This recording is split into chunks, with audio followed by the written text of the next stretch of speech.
আজকে তোমাদের সাথে শেয়ার করব চিংড়ি মাছ বোনার রেসিপি। চলো শেয়ার করি। বাজারে গিয়েছিলাম আর চিংড়ি মাছগুলো নিয়ে আসছিলাম। এই চিংড়ি মাছের কেজি নিয়েছে আমার থেকে 600 টাকা করে। যাই হোক, তা আমি এগুলো পরিষ্কার করে নিচ্ছি। তো রান্না করবো, সেজন্য ভালো করে সুন্দর করে পরিষ্কার করে নিলাম। এবার চলো রান্নাতে যাই। প্রথমে কিন্তু আমি একটা কড়াই বসিয়ে দিলাম, দিয়ে দিব এখন পরিমাণ মতো তেল।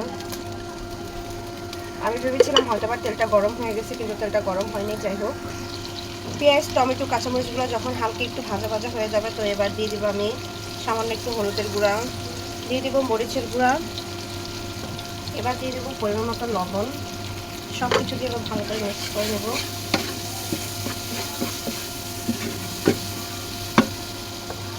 সামান্য একটু আদা রসুন বাটা দিয়েছিলাম, যেটা আসলে দেখানো হয়নি। যাই হোক, এবার চিংড়ি মাছগুলো দিয়ে দিব। আমি কিন্তু এভাবে আসলে চিংড়ি মাছ ভুনা করি। এক একদিন এক এক রকম করি, সবসময় একরকম করি না। কখনো চিংড়ি মাছটা ভেজে করি, কখনো আবার এভাবে।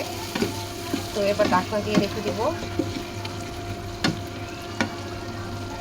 20 মিনিটের জন্য। একদম ডেকে দিব, লো আছে রান্না করে দেবো, তারপর তোমাদেরকে দেখো।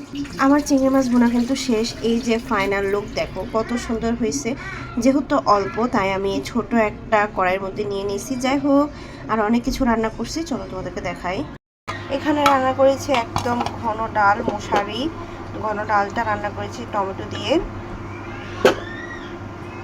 করলা ভাজি, যেটা চিংড়ি মাছকে ছোট ছোট করে দিয়েছি। তো এগুলো হলো আজকে দুপুরের আয়োজন আমাদের।